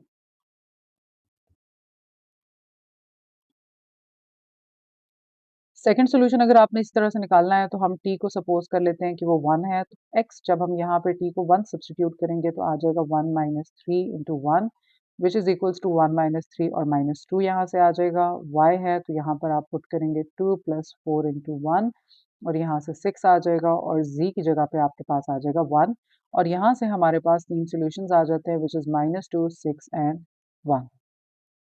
ठीक है? और इसी तरह से अगर आप मज़ीद सॉल्यूशंस निकालना चाहें तो आप फाइंड आउट कर सकते हैं। नेक्स्ट केस हम लोग डिस्कस करते हैं सी पार्ट में। अब इस पार्ट को अगर आप देखें तो हमारे पास क्लेम ये किया जा रहा है कि ये भी रिड्यूस्ड एचेलॉन फॉर्म में है, ये आपका ऑगमेंटेड मैट्रिक्स है, ये आपका लीडिंग एंट्री है, इससे नीचे 0 है और आपके पास कोई भी लीडिंग एंट्री नहीं है और इसमें आपके पास 2 रोज़ जो है वो एंटायरली 0 हैं। अब मतलब कि ये भी 0 बाय 0 का फॉर्म है और ये भी मैनी सॉल्यूशंस का केस बन रहा है हमारे पास। अब आपने इसको किस तरह से सॉल्व करना है? हम फर्स्ट को यूज़ करके इक्वेशन डेवलप करेंगे जो कि आपके पास बनती है x minus 5y plus z that is equals to 4। अब इस केस में आपके पास 3 वेरिएबल्स हैं। अब आपकी चॉइस है कि आप किसको पैरामीटर असाइन करते हैं और किसको आप मीन से किसको आप डिपेंडेंट रखते हैं, किसको आप इंडिपेंडेंट रखते हैं। तो मैं यहाँ पर जो x है वो मेरे पास चूँकि पहली रो का लीडिंग है तो मैं उसको डिपेंडेंट रखूँगी और बाकी पूरी इक्वेशन को मैं शिफ्ट करूँगी दूसरी साइड पे और जो मेरे पास इंडिपेंडेंट वेरिएबल्स हैं उनको मैं पैरामीटर असाइन करूँ। अब यहाँ पे मेरे पास 2 इंडिपेंडेंट हैं तो मुझे पैरामीटर्स भी 2 ही असाइन करने हैं। मैं यहाँ पे लेट कर लेती हूँ कि मेरे पास y जो है वो s के इक्वल है और जो मेरे पास z है वो t के इक्वल है। तो मेरे पास जो इक्वेशन है वो सेट हो जाएगी 5s माइनस t प्लस 4। अब यहाँ से मुझे पैरामीट्रिक इक्वेशंस बनानी है। अब जो मेरे पास पैरामीट्रिक इक्वेशंस बनेंगी वो x हमारे पास है 5s माइनस t प्लस 4, ठीक है? और जो y है वो हमने सपोज़ किया हुआ था तो y हमारे पास हो गया s और z हमारे पास हो गया t। ये हमारे पास 3 पैरामीट्रिक इक्वेशंस बन गई हैं। अब हम इसको यूज़ करके डिफरेंट सॉल्यूशंस फाइंड आउट कर सकते हैं। अब पिछले केस में हमारे पास यहाँ पर एक पैरामीटर इन्वॉल्व हो रहा था तो हमने एक पैरामीटर को असाइन किया था, ठीक है? एक आर्बिट्रेरी वैल्यू असाइन की थी। अब इस केस में हमारे पास 2 पैरामीटर्स हैं, तो हमने दोनों पैरामीटर्स को अपनी मर्ज़ी से एक साथ वैल्यूज़ असाइन करनी है। तो लेट कर लेते हैं कि हमारे पास जो s है वो 0 है और t भी 0 है। नाउ इट्स योर चॉइस आप सिमिलर वैल्यूज़ भी रख सकते हैं, आप डिफरेंट वैल्यूज़ भी रख सकते हैं। तो मेरे पास इसको पुट करने से x जो है वो वैल्यू दे देता है s भी आपके पास ये भी 0 हो जाएगा, माइनस ये भी 0 हो जाएगा, प्लस 4 तो यहाँ से वैल्यू आ जाएगी 4। इसी तरह से y आपके पास 0 हो जाएगा और z भी आपके पास 0 हो जाएगा और यहाँ से जो सॉल्यूशन मेरे पास आ रहा है वो आ रहा है 4, 0 एंड 0। एक और सॉल्यूशन फाइंड आउट कर लेते हैं जिसमें हम डिफरेंट वैल्यूज़ असाइन करते हैं, s को 0 रख लेते हैं, t को हम 1 रख लेते हैं। यहाँ पर जब आप सब्स्टिट्यूट करेंगे तो 5 0 minus 1 plus 4 which is equals to 3। इसी तरह से y आपके पास s के इक्वल है तो वो डायरेक्टली 0 हो जाएगा, ठीक है? इसी तरह से z आपके पास t के इक्वल है, जो हमने 1 लिया हुआ है तो वो 1 हो जाएगा। तो यहाँ पे जो सॉल्यूशन आ रहा है वो आ रहा है 3, 0 एंड 1। तो इस तरह से हमारे पास केसेस अराइज़ होते हैं। एक तो हमें यूनिक सॉल्यूशन मिल जाता है और 3 ये केसेस अराइज़ होते हैं जिसमें आपके पास पहला अ, जो ए है उसके लास्ट वाला सारा 0 होता है और बी में आपके पास कोई भी कांस्टेंट आ सकता है अदर देन 0, मतलब नॉन 0 कुछ भी हो सकता है। तो ये जो केस है ये इनकंसिस्टेंट सिस्टम का केस बन जाता है, नो सॉल्यूशन का। बाकी ये जो हमने बी और सी पार्ट को डिस्कस किया है, ये आपके पास एंटायरली 0 है। एक में 1 रो 0 है, दूसरे में दोनों रो 0 हैं, तो ये आपको इनफाइनाइट मैनी सॉल्यूशंस देती हैं। और सेकेंडली ये जो दोनों सिस्टम्स हैं ये आपके पास कंसिस्टेंट सिस्टम्स हैं। ठीक है? तो इस तरह के आपके पास डिफरेंट केसेस अराइज़ हो सकते हैं और उसके थ्रू हम फिर इनको सॉल्व कर सकते हैं। प्रोसीजर यही रहता है, नंबर ऑफ इक्वेशंस और नंबर ऑफ अननोन्स वेरी करने से हमारे पास इक्वेशंस कम या ज़्यादा हो सकती हैं, लेकिन प्रोसीजर थ्रू आउट यही रहता है। ओके, फर्स्ट केस को हमने डिस्कस किया था, ये मैंने आपको बता दिया है कि ये आपके पास नो सॉल्यूशन का केस है और इस केस में आपका जो सिस्टम है वो इनकंसिस्टेंट है। सेकंड केस को डिस्कस किया था हमने, उसमें हमने ये देखा कि आपके पास 0 इज़ इक्वल्स टू 0 की फॉर्म है, ये मैंने आपको एक्सप्लेन की है और ये इनफाइनाइट मैनी सॉल्यूशंस का केस है। उसके लिए हमने 2 इक्वेशंस ली और उन 2 इक्वेशंस को हमने यहाँ पर ये सेम होने की वजह से ये हमारे पास फ्री वेरिएबल्स कहलाते हैं और इनको हम जो फ्री वेरिएबल्स हैं उनको हम कोई भी पैरामीटर्स असाइन कर सकते हैं और बाकी जो आपकी लीडिंग एंट्रीज के साथ थे, जैसे कि यहाँ पे x और y था, उसको हमने डिपेंडेंट पे शिफ्ट किया है। ठीक है? तो करने के बाद आपके पास ये कुछ फॉर्म बन जाती है। उसके बाद जब हमने पैरामीटर्स असाइन किए तो ये आपके पास पैरामीट्रिक इक्वेशंस बन गई। कुछ सॉल्यूशंस यहाँ पे इवैल्यूएट करके दिखाए हैं। t इज़ इक्वल्स टू 0 पे मैंने आपको करके बताया है, ये आपका सिस्टम बनता है। t इज़ इक्वल्स टू 1 पे भी हमने इसको टेस्ट किया है, तो हमारे पास यही वैल्यूज़ आ रही थी। इसी तरह से सी पार्ट को देखते हैं। सी में आपके पास 2 रोज़ एंटायरली 0 थी, ये हमने इक्वेशंस बना दी। यहाँ पर आपके पास लीडिंग एंट्री थी, तो हमने इसको डिपेंडेंट में कन्वर्ट करना है और ये दोनों आपके पास फ्री वेरिएबल्स पे जाएँगे और फ्री वेरिएबल्स पे हम इनको पैरामीटर्स असाइन करेंगे और पैरामीटर्स असाइन करने के बाद आपके पास कुछ इस तरह की इक्वेशन बन जाती है, जिसमें y को हमने s लिया है और z को t। अब इन दोनों को साथ ही हमने पैरामीटर्स असाइन करके और डिफरेंट जो है वो वैल्यूज़ को इवैल्यूएट कर लें। ओके, नेक्स्ट हम लोग एलिमिनेशन मेथड को डिस्कस करते हैं, जिसमें हमारे पास ये एक गिवन मैट्रिक्स है और इस गिवन मैट्रिक्स को हमने रिड्यूस्ड रो एचेलॉन फॉर्म में कन्वर्ट करना है। अब उसको कन्वर्ट करने के लिए जो चीज़ यहाँ पे समझने वाली है, ये आपका ऑगमेंटेड मैट्रिक्स है, तो यहाँ पे स्ट्रेट लाइन है। इसको कन्वर्ट करने में जो एक चीज़ समझनी है वो ये है कि हमारे पास यहाँ पे नंबर ऑफ रोज़ हैं 3, ठीक है? और नंबर ऑफ कॉलम्स हैं 1, 2, 3, 4 एंड 5। 5 कॉलम्स हैं और 3 आपके पास रोज़ हैं। अगर हम इसको रिड्यूस्ड एचेलॉन में कन्वर्ट करते हैं, तो जो सबसे बड़ा प्रॉब्लम ये है कि हमें यहाँ पे आइडेंटिटी मैट्रिक्स नहीं मिल सकता, ठीक है? आइडेंटिटी मैट्रिक्स के लिए हमारे पास ये ज़रूरी होता है कि आपके पास number of rows and number of unknowns जो हैं वो इक्वल होनी चाहिए, जो कि यहाँ पे नहीं है। दूसरा जो सबसे बड़ा प्रॉब्लम है सिस्टम के अंदर वो ये है कि हमारे पास यहाँ पर लीडिंग 1 होना चाहिए, जो कि हमारे पास 0 है। ठीक है? या तो ये पॉसिबिलिटी होती कि आपका पूरा कॉलम 0 होता तो हम उसको छोड़ देते, लेकिन हमारे पास कॉलम भी 0 नहीं है, रो भी पूरी 0 नहीं है, सिर्फ़ कुछ एंट्रीज़ हैं जो 0 हैं। तो इसको हम लोगों को सॉल्व करने की ज़रूरत है, तो इसको हम लोग रिड्यूस्ड एचेलॉन में कन्वर्ट करेंगे। अब इसको सॉल्व करते हैं स्टेप बाय स्टेप और स्टेप बाय स्टेप देखते हैं कि आप किस तरीके से इस टाइप के मैट्रिक्स को जो है वो कन्वर्ट कर सकते हैं रिड्यूस्ड रो एचेलॉन फॉर्म में। तो ये हमारे पास मैट्रिक्स है और इस मैट्रिक्स को हमने सॉल्व करना है स्टेप बाय स्टेप हम देखते हैं कि इसको कैसे सॉल्व कर सकते हैं। तो इसको सॉल्व करने के लिए अभी मैंने आपको बताया कि यहाँ पर हमारे पास 0 है, जो कि लीडिंग हमारे पास 1 होना चाहिए था, 0 हमें अलाउ नहीं है। अब हम यहाँ पे पहले इसको थोड़ा-सा एडजस्ट करेंगे, जिसमें हम रो 1 को इंटरचेंज करेंगे रो 2 के साथ और रो 2 पूरी की पूरी हमारी फर्स्ट पोज़ीशन पे आ जाएगी और फिर हमने इसको देखना है। तो हम पहले इसको कन्वर्ट करते हैं और देखते हैं कि हमारे पास किस तरह की फॉर्म बनती है एंड मेक इट श्योर कि हमने इसको रिड्यूस्ड एचेलॉन फॉर्म में कन्वर्ट कर ठीक। सो अब ये जो है आपके पास जब आप इसको शिफ्ट करेंगे तो आपकी जो सेकंड रो है वो फर्स्ट पे आ जाएगी व्हिच इज़ 2, 4, -10, 6 एंड 12 और यहाँ पे 28 है। फर्स्ट रो आपकी सेकंड पे आ जाएगी व्हिच इज़ -2, 0 एंड 7 और यहाँ पे 12 है और थर्ड रो आपके पास 2, 4 -5, 6, -5 एंड -1 पे है, ठीक है? अब हमारे पास ये जो मैट्रिक्स है उसका हम लोगों को यहाँ पे लीडिंग बनाने की ज़रूरत है, ठीक है? तो यहाँ पे हमें चूँकि इसको रिड्यूस्ड एचेलॉन में कन्वर्ट करना है, तो इस 2 की जगह पे हमें 1 चाहिए। सो सिंपल ऑपरेशन जो मैं परफ़ॉर्म कर सकती हूँ, मुझे रो 1 में चेंज चाहिए, सो रो 1 को मैं मल्टीप्लाई कर दूँगी 1/2 से, तो मेरे पास जो लीडिंग एंट्री है वो 1 में कन्वर्ट हो जाएगी। तो इसको हम दोबारा से जो सबसे पहले जिसमें जिन रोज़ में चेंज नहीं आया हो उसको एज़ इट इज़ कॉपी कर लें और उसके बाद जिनमें चेंज आ रहा है उसको आप चेंज करके रिप्लेस कर देंगे। सो 2, 4, -5, 6, -5 एंड -1।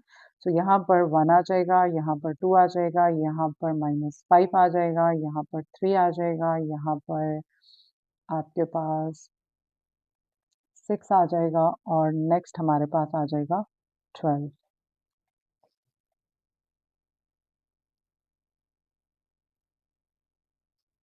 सॉरी 14। हम इसको 2 से मल्टीप्लाई कर रहे हैं, सो आपके पास 28 divided by 2 is directly to 14। अब अगला टास्क हमारा ये है कि ये जो लीडिंग में हमने कन्वर्जन की है, इससे नीचे हमें 0 चाहिए, ठीक है? ये जो लीडिंग है, इससे नीचे हमें 0 चाहिए। ये तो ऑलरेडी 0 है हमारे पास, इसको हमने 0 पे कन्वर्ट करना है। इसके लिए जो ऑपरेशन है, वो आपके पास R3 में चेंज आ रहा है, जिस रो में चेंज आता है, उस रो को पहले लिखते हैं। अब इसके लिए हम रो 2 की हेल्प नहीं ले सकते, हम डायरेक्टली रो 1 की ले सकते हैं। सो हम यहाँ पे 2 को R1 के साथ मल्टीप्लाई करेंगे और इन दोनों इक्वेशंस को सब्ट्रैक्ट करेंगे तो आपके पास 0 में कन्वर्ट हो जाएगा। सो अब आपका यहाँ पर हम लोग इसको जिन रो में चेंज नहीं आ रहा उसको एज़ इट इज़ हम कॉपी करेंगे -5, 3 एंड 6, यहाँ पे 14 है, देन यू हैव 0, 0, -2, 0 एंड 7, यहाँ पर 12 है और यहाँ पर आपका 0 हो जाएगा। अगर आपको कैलकुलेशंस करने में प्रॉब्लम होती हैं, तो आप एक साइड पे रफ कॉलम बनाएँ, वहाँ पे अपना रिक्वायर्ड ऑपरेशन लिखें और उसमें आप 1 बाय 1 रिप्लेसमेंट करें। अब जैसे R3 है, तो नेक्स्ट आपके पास 4 है। पहला देख लेते हैं 2 - 2 इंटू 1 तो ये आपको 0 दे रहा है। सेकंड को देखते हैं, आपके पास 4 - 2 इंटू 2 है, ये भी आपको 0 दे रहा है। अभी हमने 0 किया नहीं है लेकिन ये ऑटोमेटिकली 0 हो गया है। सो ये आपके पास -5 है, so we have -5 here, -2 into -5 which is equals to -5 and minus plus 10 that is equals to +5। तो यहाँ पर आपके पास 5 आ जाएगा। नेक्स्ट हमारे पास है 6 - 2 बाय 3 तो 6 - 6 इज़ इक्वल्स टू 0 सो ये भी बाय डिफ़ॉल्ट हमारे पास 0 हो गया है, क्या ऑटोमेटिकली। नेक्स्ट हमारे पास है -5 -2 into 6 so -5 - 12 that is equals to -17। यहाँ पे हमारे पास -17 आ गया है। Next we have -1 - 2 into 14 so 1 sorry this is -1 minus 28 that is equals to -29 तो यहाँ पे -29 आ गया। ठीक हो गया? अब अगला टास्क हमारा ये है कि जो हमारी रिक्वायरमेंट थी वो हमारी पूरी हो गई। अब अगला जो है वो हमें लीडिंग फाइंड आउट करना है। पहला लीडिंग हमारा यहाँ पे था, तो अगला लीडिंग जो बनता है वो यहाँ पे इस कॉलम में होना चाहिए था, लेकिन बाय चांस एक एंट्री को 0 करने से बाकी दोनों एंट्रीज़ हमारे पास भी कॉलम में 0 हैं। तो अब अगला लीडिंग जो बनता है वो आपका यहाँ पे होना चाहिए। तो अगर तो ये 1 होता तो हम इसको ना कन्वर्ट करते लेकिन ये -2 है, अब हमें इसको कन्वर्ट करना है। तो हम इसको यहाँ पर लिखेंगे रो 2 में हमें चेंज चाहिए, सो रो 2 को मैं डायरेक्टली मल्टीप्लाई करूँगी -1/2 से, तो मेरे पास ये जो लीडिंग है ये 1 में कन्वर्ट हो जाएगा। सो लेट्स प्रोसीड देखते हैं कि हमारे पास ये क्या कैसे कन्वर्जन होती है। सबसे पहले मैं उन रोज़ को कॉपी करूँगी जिनमें चेंज नहीं आ रहा, जैसे कि फर्स्ट रो है which is 3 and 6 and here you got 14 and here you have 0, 0, 5, 0, -17 and -29। अब यहाँ पे 0 है, इस पे कोई इफ़ेक्ट नहीं होगा, इस पे भी कोई इफ़ेक्ट नहीं होगा। यहाँ पर ये आपके पास 1 में कन्वर्ट हो जाएगा, ये 0 हो जाएगा। 7 के साथ जब -1/2 मल्टीप्लाई होगा तो ये आपको -7/2 देगा और नेक्स्ट अगर आप जाएँ तो आपके पास 12 है, 12 इंटू -1/2 2 6 टाइम 12 तो यहाँ पे आपको -6 मिल जाएगा। अब अगला टास्क हमारा ये है कि जो हमने लीडिंग बनाया है उससे नीचे हमें पहले ज़ीरो करना है। आप चाहें तो उसके साथ ऊपर वाले को भी ज़ीरो कर सकते हैं, बट अभी हमारी जो बेसिक रिक्वायरमेंट है हमने उसको ज़ीरो करना है जो आपके पास नीचे वाली एंट्री है। ऊपर वाले को हम लेटर ऑन भी ज़ीरो कर सकते हैं, अगला लीडिंग ढूँढने के बाद। अभी हमारे पास रो 3 में हमें चेंज चाहिए, सो रो 3 में चेंज के लिए मैं यहाँ पे हेल्प लूँगी रो 2 की। तो मेरे पास रो 3 माइनस 5 रो 2 है। तो उसके अकॉर्डिंगली हम देखते हैं कि हमारे पास क्या चेंज आ रहा है। रो 2 की हेल्प लेने की वजह ये है कि हमारे पास जो पहली रोज़ हैं, तो रोज़ की जो पहली-पहली एंट्रीज़ हैं सेकंड और थर्ड की, वो ज़ीरो हैं, तो उस पे कोई भी इफ़ेक्ट नहीं पड़ेगा। सो फर्स्ट ऐसे ही हम कॉपी करेंगे, उसमें कोई चेंज नहीं आ रहा, और सेकंड में भी कोई चेंज नहीं आ रहा, उसको भी हम ऐसे ही कॉपी करेंगे। 0 minus 7 by 2 and minus 6। Third में पहला 0 है तो उस पे भी कोई इफ़ेक्ट नहीं पड़ेगा, इस पे भी कोई इफ़ेक्ट नहीं पड़ेगा, इस पे भी कोई इफ़ेक्ट नहीं पड़ेगा। बाकी एंट्रीज़ को जो है वो हमें चेंज करना है। सो यहाँ पर आप उसी तरह से रफ कॉलम बना लें और यहाँ पे अपना ऑपरेशन लिख के टेस्ट कर लें कि जो एंट्रीज़ हैं वो आपके पास ठीक फाइंड आउट हो रही हैं या नहीं। सो यहाँ पे 5 माइनस 5 यहाँ पे 1 था तो ये डायरेक्टली 0 हो गया, हमें यही करना था। उसके बाद आपके पास नेक्स्ट 0 है, then 17 minus 5 into minus 7 by 2, तो ये आपके पास आ जाता है minus 17 plus 35 divided by 2। LCM लेंगे हम लोग, और एलसीएम हमारे पास आता है 32 आ जाएगा, और यहाँ पर हमारे पास हो जाएगा माइनस 34 प्लस 35 बाय 2, बिकॉज 2 को जब हम 17 से मल्टीप्लाई करेंगे तो 34, so it will gives you 1 by 2। तो यहाँ पर हमारे पास आ गया 1 बाय 2। लास्ट वाली एंट्री रह गई है, so which is minus 29 plus minus 5 into minus 6। So minus 29 plus 35 और सॉरी 30, तो यहाँ से आपको मिल जाएगा पॉजिटिव 1। तो यहाँ से मेरे पास आ गया है पॉजिटिव 1। ओके, अब अगला टास्क हमारा ये है कि जो अगली लीडिंग है उसको हमने ज़ीरो करना है, और इस पूरे कॉलम को अगर आप देखें तो हमारे पास अगेन ज़ीरोज़ हैं, तो इसमें हम लीडिंग नहीं ढूँढ सकते। लास्ट वाले कॉलम में हमारे पास ये जो एंट्री है इसको हम लीडिंग बना सकते हैं, 1 में कन्वर्ट कर सकते हैं। अब हम सिंपली ये करेंगे कि आपको रो 3 में चेंज चाहिए, सो रो 3 को हम मल्टीप्लाई करेंगे 2 के साथ डायरेक्टली, तो आपका ये जो है वो 1 में कन्वर्ट हो जाएगा। अब जो आपका मैट्रिक्स बनता है वो बन जाएगा, पहली में कोई भी चेंजेस नहीं आ रही, so you have 1 here, 2 negative 5 3 6 and 14, और यहाँ पर आपके पास है 0 0 1 0 माइनस 7 बाय 2 एंड माइनस 6, और यहाँ पे जब 2 मल्टीप्लाई होगा तो 0 ही रहेगा, ये भी 0 रहेगा, ये भी 0, ये भी 0, ये 1 में कन्वर्ट हो जाएगा और ये आपके पास 2 बन जाएगा, ठीक है? अब हमारे पास जितने भी लीडिंग्स थे, अगर उसको हम फ़ोकस करें, ये लीडिंग है, इससे नीचे आपके पास 0 है, ये लीडिंग है आपके पास, इस लीडिंग से नीचे 0 है, ये लीडिंग है आपके पास और इससे नीचे कोई एंट्री नहीं है।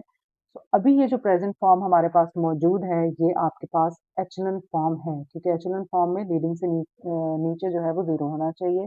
So this present is your echelon form. अब हम इसको मज़ीद कन्वर्ट करते हैं, रिड्यूस में हमने चूँकि लेके जाना है, तो अब हमारा टास्क ये है कि सबसे पहले हमने इस वाली एंट्री को 0 में कन्वर्ट करना है। इसको 0 में कन्वर्ट करने के लिए मैं रो 3 की हेल्प लूँगी, और उसके लिए जो ऑपरेशन है वो हमारे पास रो 2 में हमें चेंज चाहिए। सो रो 2 हम पहले लिखेंगे, और रो 2 की एंट्री नेगेटिव है तो हम प्लस 7 बाय 2 और इसको हम मल्टीप्लाई करेंगे रो 3 से, तो आपका जो एंट्री है वो 0 में चेंज हो जाएगी। सो हमारे पास जो वैल्यू रोज चेंज नहीं हो रही उनको हम ऐसे ही कॉपी करेंगे, 3 6 14, और यहाँ पर ये भी आपके पास 0 0 0 0 1 और 2 है। ओके, यहाँ पर चूंकि हम रो 3 की हेल्प ले रहे हैं तो ये एंट्री भी चेंज नहीं होगी, ये भी चेंज नहीं होगी, ये भी चेंज नहीं होगी, ये भी चेंज नहीं होगी। एक बात याद रखनी है कि जो आप ऑपरेशंस लिख रहे हैं उसमें जो एंट्रीज हम ऑलरेडी पहले चेंज कर चुके हैं वो दोबारा से चेंज नहीं होनी चाहिए। अगर आपके पास कुछ ऐसा ऑपरेशन लिख रहे हैं कि जिससे वो एंट्रीज़ दोबारा से चेंज हो रही हैं, तो वो ऑपरेशन आपका गलत है, उसको आपको दोबारा से चेक करने की ज़रूरत है। अब हम लोग चेक करते हैं, यहाँ पर आप बेशक लिख लें और इसके अंदर सब्स्टिट्यूट करके वैल्यूज़ को चेक कर लें कि हमारे पास किस तरह से जो है वो सॉल्यूशन आ रहा है। अब R2 जो है वो -7/2 है, +7/2 है और हमारे पास R1 1 है, तो ये आपका 0 में कन्वर्ट हो जाता है, यही हमें चाहिए था। देन आपका -6 है, जो लास्ट कांस्टेंट वैल्यू है उसमें -6 है, +7/2 है और यहाँ पे 2 है, तो ये 2 इस 2 के साथ कैंसल हो जाएगा। -6 + 7 गिव्स यू 1, तो हमारे पास यहाँ पर आ जाएगा 1। इसके बाद अगला जो चीज़ है वो हमें इसको 0 में कन्वर्ट करना है, इसके लिए भी हम रो 3 की हेल्प लेंगे क्योंकि रो 2 में हमारे पास 0 में कन्वर्ट हो गया है। सो रो 1 में आपको चेंज चाहिए, सो रो 1 -6 रो 3। सो अब जो आपके पास चेंज नहीं हुआ वो एज़ इट इज़ रहेगा, दैट इज़ 1 2 -5 3 6 एंड 14। सॉरी, इसको तो हमने चेंज करना था। ये आपके पास चेंज हो रहा है तो इसको आपने दोबारा से हम लिखेंगे। अभी जो वैल्यूज़ चेंज नहीं हो रही उन रो को हम लिख लेते हैं, दैट इज़ 1 एंड 0 0 0 0 1 एंड 2। अब यहाँ पर चूँकि हम रो 2 की हेल्प ले रहे हैं तो यहाँ पर ये एंट्री आपकी चेंज नहीं हो सकती, ये भी चेंज नहीं हो सकती क्योंकि 0 है, 0 के साथ कुछ भी जाए वो चेंज नहीं होता। यहाँ पर ये भी चेंज नहीं हो सकते, ठीक है? और बाकियों को हम टेस्ट कर लेते हैं कि वो हमारे पास चेंज हो रही हैं तो किस तरह से हो रही हैं। सो सबसे पहले जिसको हमने 0 करना था उसको हम देख लेते हैं। ओके, सॉरी, हम रो 3 की हेल्प ले रहे हैं तो आपके पास ये जो एंट्री है ये भी चेंज नहीं होगी, ठीक है? ये भी सेम रहेगी क्योंकि यहाँ, यहाँ, यहाँ, यहाँ 0 है। अब हम लास्ट वाली को देख लेते हैं कि वो किस तरह से चेंज हो रही हैं, जहाँ पे R3 आपके पास नॉन ज़ीरो एंट्रीज़ हैं। तो R1 -6 R3, R1 हमारे पास है 6 -6 और यहाँ पे 1 है, ये 0 हो गया, तो यहाँ पे 0 आ गया। एंड देन हमारे पास 14 -6 इंटू 2 है, so this is 14 -12 that is equals to 2, तो यहाँ पे हमारे पास 2 आ गया। अब अगला हमारा टास्क है कि ये चूँकि आपके पास लीडिंग है, इससे नीचे 0 बन चुका है। नेक्स्ट आपका ये लीडिंग है, इससे नीचे 0 है लेकिन ऊपर 0 नहीं है। इस लीडिंग से ऊपर हमने दोनों 0 बना लिए। अब हमारा अगला टास्क है कि इस -5 को हमने 0 में कन्वर्ट करना है। अब इसको कन्वर्ट करने के लिए हम लोग R2 की हेल्प लेंगे क्योंकि R3 की एंट्री तो 0 है। सो R1 में चेंज है, R1 लिखेंगे प्लस 5 R2। तो प्लस हमने इसलिए लिखा है क्योंकि एंट्री हमारे पास नेगेटिव है, तो हमने ऑपरेशन उसी तरह से डिफाइन करने होते हैं कि वो आपस में प्लस या माइनस होके एक-दूसरे को ख़त्म कर दें। सो 1 1 यहाँ पे 2 है, देन यू हैव 0 0 0 0 1 है। ओके, टॉप वाली को देखते हैं। अब जहाँ-जहाँ आपके पास 0 आ रहा है रो 2 में, वो तो एंट्रीज़ चेंज नहीं होंगी, ये भी चेंज नहीं होगी, ये भी चेंज नहीं होगी, ये भी नहीं होगी, ये भी नहीं होगी, बाकी को हमें देखने की ज़रूरत है। सो R1 प्लस 5 R2 है। सो R1 की जो एंट्री है वो हमारे पास -5 है, प्लस 5 इंटू 1 तो ये तो हो गई 0, यहाँ पे ये 0 में कन्वर्ट हो गई। लास्ट जो है वो आपके पास 2 है, plus 5 into 1 which is equals to 7, तो यहाँ पर हमारे पास आ गया है 7। अब जो चीज़ समझने वाली है वो ये है कि हम इसको एक दफ़ा टेस्ट कर लेते हैं कि जो एंट्रीज़ हमने चेंज की हैं, क्या ये हमारे पास रिड्यूस्ड एचेलॉन फॉर्म है या नहीं है। तो ये आपके पास एक लीडिंग है, लीडिंग से नीचे 0 है। यहाँ पे हमारे पास कोई भी जो है वो लीडिंग नहीं है तो इसको हम स्किप करेंगे। ये आपका नेक्स्ट लीडिंग बनता है। अब एक लीडिंग हमारा यहाँ पे है तो अगला उससे आगे आ रहा है और नेक्स्ट रो में है, ठीक है? तो इससे नीचे और ऊपर आपके पास 0 हैं, उसके बाद ये पूरी की पूरा जो कॉलम है इसमें कोई भी लीडिंग नहीं है और देन आपका लीडिंग यहाँ पर आ रहा है और इससे ऊपर आपके पास 0 है। और ये जो लीडिंग है, ये जो प्रीवियस लीडिंग था उससे मज़ीद आगे है, ठीक है? अब ये जो प्रेज़ेंट फॉर्म है हमारे पास, ये प्रेज़ेंट फॉर्म हमारे पास कहलाती है कि ये आपके पास रिड्यूस्ड एचेलॉन फॉर्म है और इसी में हमने कन्वर्ट करना था। किसी भी टाइप का मैट्रिक्स आपके पास हो, आप उसको ईज़िली एचेलॉन और रिड्यूस्ड एचेलॉन फॉर्म में कन्वर्ट कर सकते हैं। ओके, इसको हम वेरीफाई कर लेते हैं बुक के सॉल्यूशन के साथ। तो ये हमारे पास मैट्रिक्स हमें गिवन था, दिस इज़ एन ऑगमेंटेड। सो यहाँ पर हमारे पास ये एंट्री 0 थी और 0 होने की वजह से हमें इसको स्वैप करना था। इसी तरह से आपका जो सॉल्यूशन है वो स्वैप किया गया है, ठीक है? और उसके बाद इसको लीडिंग में कन्वर्ट किया गया है, हमने भी लीडिंग में कन्वर्ट किया था और यहाँ पर हमारे पास यही वैल्यूज़ आई थी। देन आपने इसको 0 में कन्वर्ट करना था। ये सारे ऑपरेशंस इन्होंने लिखे हुए हैं, हम सिर्फ इसको वेरीफाई कर रहे हैं। उसके बाद जब हमने इसको 0 में कन्वर्ट किया था, तो ये भी आपके पास दोनों 0 में कन्वर्ट हो गए और आफ्टर दैट आपको लीडिंग जो है वो यहाँ पे ढूँढनी थी, that is your left most non zero column in the matrix और उसके अकॉर्डिंगली आपके पास हमने इसको डिवाइडेड मल्टीप्लाई बाय -1/2 किया था, तो ये फॉर्म बन गई थी लीडिंग के साथ। फिर हमने इसको 0 में कन्वर्ट किया और ये आपके पास प्रेज़ेंट फॉर्म है और इसके अकॉर्डिंगली हमने फिर इसको 1 में कन्वर्ट किया था दोबारा से यहाँ पे और यही फॉर्म हमारे पास एचेलन फॉर्म में बनी थी। यहाँ तक आपका मैट्रिक्स एचेलन फॉर्म में है। ठीक है हो गया?